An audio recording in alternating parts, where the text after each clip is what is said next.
아이를 가질 수 없었던 몸이었던 그 아브라함과 아내 사라를 통해 하나님은 기적을 베푸셔서 그 아들 이삭을 잉태하고 또 낳을 수 있게 하십니다.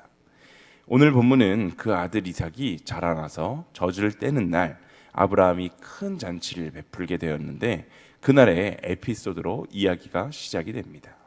본문 8절과 9절을 함께 읽어보겠습니다. 함께 읽습니다. 아이가 자라매 젖을 떼고 이삭이 젖을 떼는 날에 아브라함이 큰 잔치를 베풀었더라. 사라가 본즉 아브라함의 아들 애굽 여인 하갈의 아들이 이삭을 놀리는지라. 아멘. 지금 노부부가 되어버린 그 아브라함과 사라에게 자식을 주시겠다 약속하셨던 그 하나님의 그 약속이 성취가 되었습니다. 근데 그 약속이 성취가 되기까지 생각보다 너무 오랜 시간이 걸리면서 하나님의 약속에 대한 그 의심이 그 아브라함과 사라의 마음속에서 점점점 생겨나게 되었습니다. 결국에 하나님을 온전하게 신뢰하지 못했었던 그 부부에게 크고 작은 문제들이 있었지만 마침내 하나님은 당신의 약속을 성취하시며 이삭이 태어나면서 그 모든 문제들이 다 해결되는 것처럼 보였습니다. 하지만 오늘 본문은 이삭이 자라나서 젖을 떼는 그 시점에 아브라함의 가정에 새로운 문제가 발생되었음을 이야기하고 있는데, 바로 하갈이 낳은 그 이스마엘로 인해서 이삭의 위치가 굉장히 애매해진 것입니다. 이삭의 출생은 많은 이들에게 기쁨과 웃음을 주었지만 사라를 대신해서 아브라함의 아이를 낳았던 그 여종 하갈과 그의 아들 이스마엘에게는 정반대로 불행과 고통의 시작을 알리는 것이었습니다. 이삭이 젖을 떼고 잔치를 하는 날 사라는 이삭과 노는 그 이스마엘의 모습을 보게 됩니다. 아마 이삭은 자라면서 그 이복 형이었던 이스마엘과 자주 이날만 놀았던 것이 아니라 아주 자주 놀았을 것인데, 그날따라 사라에게는 그 모습이 무척이나 거슬렸던 것 같습니다. 성경학자들은 이스마엘의 나이를 당시에 13세에서 14세 정도였을 것이다 라고 추측합니다. 저희 아들이 이제 7살, 그리고 딸이 4살이 되었습니다. 우리 마 목사님 자녀들이 이제 12살, 11살, 3살이 되었는데, 생각해보면 나이 차이가 꽤 나는 것 같지만 그래도 아이들끼리 함께 있을 때 굉장히 잘 놉니다. 특별히 이스마엘과 이삭이 함께 지냈을 것을 상상하다가 마 목사님의 첫째인 그 12살 지아와 저희 4살 배기 둘째가 노는 모습을 상상해 보게 되었습니다. 아이들끼리 노는 모습을 보면 굉장히 부모로서 흐뭇합니다. 물론 엄마 아빠한테 늘 대롱대롱 매달려 있다가 자기들끼리 노는 모습, 특별히 그 나이 많은 지아가 이렇게 저희 아이를 돌봐주는 모습을 보면 정말 마음이 편하고 몸도 편하고 굉장히 자유한 모습을 얻게 되는데, 아이들이 노는 곳을 살펴보면 그 언니나 오빠나 그 형이나 누나가 굉장히 우리가 생각하는 것보다 더 어른스럽게 아이들을 돌봐주는 모습을 볼 수가 있습니다. 저희 아이들은 그렇게 놀고 온 날이면 집에 가는 길에 형 누나들과 또 놀고 싶다면서 그렇게 노래를 부르게 됩니다. 이것을 봤을 때 이스마엘과 이삭도 분명히 그 형이었었던 그 이스마엘의 배려를 통해서 이삭과 굉장히 잘 놀았을 것입니다. 그리고 평상시에도 그런 시간이 굉장히 많이 있었을 것인데, 아브라함이 잔치를 베푸던 그날, 유독 그날 이스마엘이 사라의 눈에 굉장히 좋지 않게 비춰졌습니다. 본문 9절에 보면 사라는 그 둘이 노는 모습을 사이좋게 시간을 보내는 것이 아니라 이스마엘이 자신의 아들 이삭을 놀리는 것으로 그렇게 판단했습니다. 이 놀리다라는 뜻으로 번역된 히브리어 동사는 놀리다라는 부정적인 의미만 있는 것이 아니라 웃다, 놀다라는 그러한 중립적인 의미도 가지고 있습니다. 그래서 성경에 나왔던 이 표현만으로는 이스마엘이 이삭과 잘 놀았는지 아니면 정말로 이삭을 놀리고 괴롭혔는지 알기 어려운데, 하지만 어느 쪽이든 간에 상관없이 사라의 눈에는 이스마엘이 이삭을 괴롭히고 또 이삭이 아브라함의 그 기업을 상속하는 데 경쟁자이며 방해물로밖에 그렇게 보이지 않았습니다. 그래서 사라는 남편인 아브라함에게 이렇게 이야기합니다. 본문 10절도 함께 읽어보겠습니다. 10절입니다. 그가 아브라함에게 이르되 이 여종과 그 아들을 내쫓으라. 이 종의 아들은 내 아들 이삭과 함께 기업을 얻지 못하리라 하므로. 아멘. 사라는 지금 아브라함에게 하갈과 이스마엘을 함께 집에서 내쫓아라 라고 요구하는데, 이러한 사라의 모습은 자신의 아들 이삭을 엄청나게 아끼는 모습과 함께 그러한 아들을 위해서라면 다른 이에게 엄청나게 잔혹해질 수 있는 그 어머니의 모습을 보여줍니다. 하갈과 이스마엘을 내쫓아달라는 그 사라의 말이 그 아브라함에게는 굉장히 큰 고통이 되었습니다. 이스마엘이 비록 하나님께서 약속하셨던 그러한 자녀는 아니었질 모르겠지만 엄연히 그 아브라함의 큰 아들이었기 때문에 자식과 헤어지는 것은 아브라함에게도 큰 상처이고 커다란 아픔이었습니다. 이 사라의 강력한 요구를 들었던 아브라함은 매우 근심하면서 어찌할 바를 모르게 되는데, 결국 하나님은 이스마엘을 끝까지 책임져 주시겠다는 그 약속과 함께 사라의 요청을 들어주라 라고 말씀하십니다. 본문 13절을 함께 읽어보겠습니다. 함께 읽습니다. 그러나 여종의 아들도 내 씨니 내가 그로 한 민족을 이루게 하리라 하신지라. 아멘. 사실 이스마엘은 아브라함과 사라의 그 불신의 씨였습니다. 그럼에도 하나님은 이스마엘도 너의 씨기 때문에 내가 그로 한 민족을 이루게 하겠다, 그를 끝까지 책임져 주겠다라고 말씀하십니다. 사라는 악한 의도로 하갈과 이스마엘을 쫓아내려고 했지만 하나님의 마음은 사라와 다르시고 그렇지 않으셨습니다. 이삭을 향한 그러한 놀라운 계획과는 별도로 이스마엘을 향한 계획도 가지고 계셨기 때문에 그를 아브라함의 집에서 분리시키셨던 것입니다. 우리는 하나님의 계획을 다 알지 못하기 때문에 때로는 하나님의 그 명령이 이해가 되지 않아도 온전히 순종하려고 노력해야 하는데, 언제나 하나님께 순종하는 그것이 우리에게는 가장 좋은 것이기 때문입니다.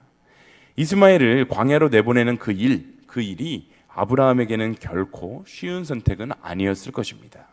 황량한 그 허허벌판이었던 광야에 자식을 내보내고 싶은 부모는 그 누구도 없기 때문입니다. 게다가 아브라함은 오랜 시간 동안 광야에서 생활을 했기 때문에 그 광야에서의 위험성을 누구보다도 잘 알고 있었습니다. 하지만 아브라함은 그 이스마엘에 대한 하나님의 신실한 약속, 그 약속에 의지해서 마침내 이스마엘과 여종 하갈을 광야로 내보내게 됩니다. 그는 이스마엘을 향한 그 뜨거운 부성애를 내려놓고 하나님의 말씀에 순종하기를 각오한 것입니다. 1998년도에 개봉했었던 그 라이언 일병 구하기라는 영화가 있습니다. 이 영화를 제가 보고 싶어서 찾아봤었던 것은 아니고 군대에 입대했을 때 그 정신교육 시간에 꼭 이 영화를 틀어주면서 보라고 했기 때문에 기억이 납니다. 이 영화는 네 형제가 전쟁에 참가했는데 위로 세 형제가 죽고 막내인 라이언 일병만 생존했는데, 그 밀러데이를 포함한 8명의 군인이 그 라이언 일병을 구해오라 라는 그 명령을 받으면서 생기는 갈등이 주 내용을 이룹니다. 그런데 생각해 보십시오. 전쟁은 장난이 아니지 않습니까? 목숨을 걸고 임무를 수행해야 하는 상황인데 그 임무가 상식적으로 납득이 되지 않습니다. 한 명의 라이언 일병을 구하기 위해서 8명의 군인이 투입된다는 것, 이것이 이해가 되십니까? 이로 인해 큰 갈등이 생겨나게 되지만, 그럼에도 불구하고 갈등은 갈등이고 임무는 임무였기 때문에 갈등이 있다는 이유만으로 임무를 외면할 수 없는 것이 바로 군인들의 삶입니다. 군인은 자기들에게 명령이 내려진 이상 그 임무를 결국에는 수행해 낼 뿐입니다. 결국 신앙도 이와 마찬가지입니다. 우리가 생각할 때는 이해가 되지 않고 납득이 되지 않는다 하더라도 결국 성령님께서 우리들에게 명령하시는 일이 있다면 좋든 싫든 상관없이 결국 그 임무를 수행해내는 것이 바로 진정한 그리스도인들의 삶이 되는 것입니다. 그런데 오늘날 스스로를 그리스도인이라 자부하는 사람들 중에 너무나도 많은 사람들이 자기가 원하는 것을 주님께서 대신 해주는 것, 바로 이것이 신앙인 줄로 착각하며 살아가는 안타까운 현실입니다. 우리가 반드시 기억해야 하는 것은 신앙은 자기가 하고 싶은 것을 하는 것이 아니라 성령님께서 원하시는 것을 해야 한다는 사실입니다.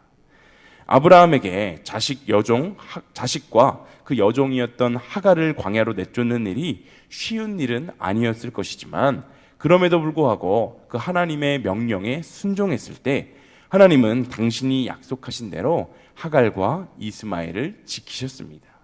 본문 14절에 보면 하갈과 이스마엘 모자는 최소한의 그 양식인 떡과 물 한 가죽 부대만 받고 광야로 쫓겨나게 됩니다. 오늘날의 상식으로 생각해 보면 납득하기 너무나도 어려운 상황이지만, 이것이 수천 년 전 고대의 극히 가부장적인 그 문화에서 벌어졌었던 일이었음을 감안해야 합니다. 음식과 물이 다 떨어져서 죽게 된 상황에서 하갈과 그 이스마엘이 울자 하나님이 그 소리를 들으시고 문제를 해결해 주십니다. 하나님께서는 당신이 아브라함과 약속하셨듯이 하갈과 이스마엘을 버려두지 않으시고 그 간절한 간곡한 부르짖음을 듣고 하나님은 천사를 보내서 그들을 위로하시며 그들에게 새로운 힘을 주셨습니다.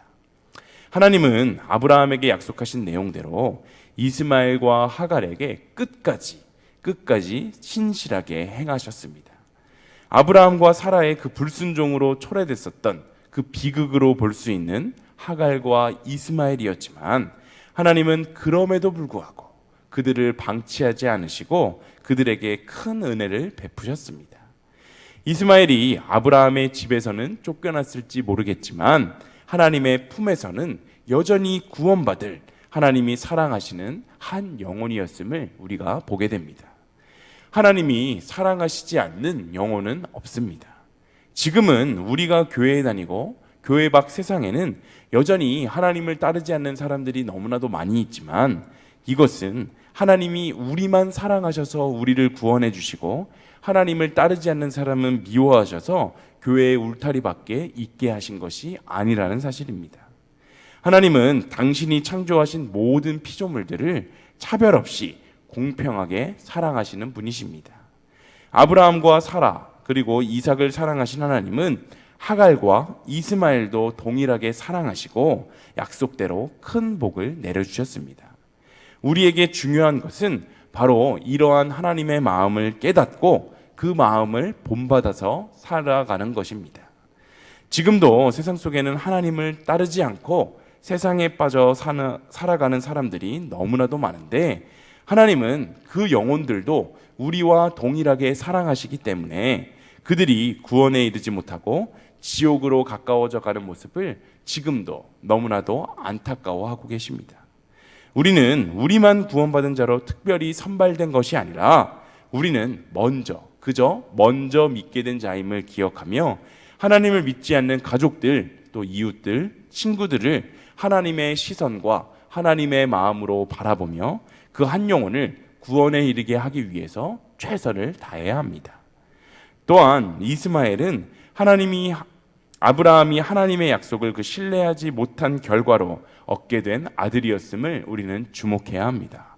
만약 아브라함이 하나님의 그 말씀을 신뢰하고 그 믿음을 끝까지 지켜냈었더라면 오늘 본문에 나타났던 그러한 상황은 생기지 않았을 것입니다. 아무리 하나님의 약속이 더디 이루어지는 것 같아도 분명한 것은 가장 좋은 것을 가장 좋은 때에 가장 좋은 방법으로 이루시는 분이 바로 하나님이심을 기억하며 그 하나님의 때를 믿음으로 기다릴 수 있어야 합니다. 하나님의 말씀을 온전히 따르지 않고 내 마음과 내 뜻대로 자의적으로 해석하며 마음대로 행동하면 결국에는 언젠가 시간이 지나서 모든 것들이 나에게 어려움으로 돌아오게 될 것임을 기억해야 합니다. 때로 하나님의 약속이 더디 이루어지는 그 상황과 마주하면 우리는 아브라함처럼 하나님의 뜻과 상반되는 인간적인 뜻을 행할 것을 유혹을 받게 되지만, 하나님의 말씀을 기다리지 않고 우리의 지혜와 우리의 판단으로 성급하게 행동하면 오히려 더 큰 근심과 고통을 겪을 수 있습니다. 하나님의 뜻을 기다리고 그 뜻에 기꺼이 순종하는 것만이 인생의 문제를 해결하는 가장 빠르고 확실한 길임을 깨닫는 우리 모두가 되기를 소망합니다. 또한 아무리 인간적으로는 하나님의 뜻이 이해가 되지 않는다고 하더라도 순종을 선택하는 우리 모두가 되기를 소망합니다. 과거에 이스라엘 백성이 견고했었던 그 여리고성을 무너뜨릴 수 있었던 것도 그들이 상식적이지 않았었던 그 주님의 명령에 순종했기 때문이고, 넘치는 요단강 물이 한순간에 멈추고 이스라엘 백성이 강 한 가운데를 평지를 지나가듯이 건널 수 있었던 것도 하나님에 대한 진정한 순종이 있었기 때문에 가능했었던 일이었습니다. 하나님의 말씀이 이해가 되지 않더라도 먼저 우리가 그 말씀에 순종하기만 한다면 하나님은 우리의 순종을 통해서 당신의 놀라운 계획들을 이루어 가실 것이며, 하나님이 약속하신 평강과 은혜를 반드시 경험할 것임을 믿으시기를 소망합니다. 하나님은 언제나 평화와 안식을 주실 수 있는 유일한 분이십니다. 우리가 가진 불완전한 지혜에 의지해서 불순종을 선택한다면 우리가 가지고 있는 평강은 모두 다 깨어질 수밖에 없지만, 반대로 우리가 하나님의 그 뜻과 명령을 이해할 수 없을지라도 하나님의 뜻에 기꺼이 순종하기만 한다면 우리는 하나님께서 부어주시는 참된 평안을 경험하게 될 것입니다. 오늘 하루 우리의 삶 가운데에서도 아무리 작고 사소한 일이라도 미루지 말고 당장의 순종을 실천하시는 우리 일신교회 모든 성도님들의 삶이 되시기를 간절히 소망합니다.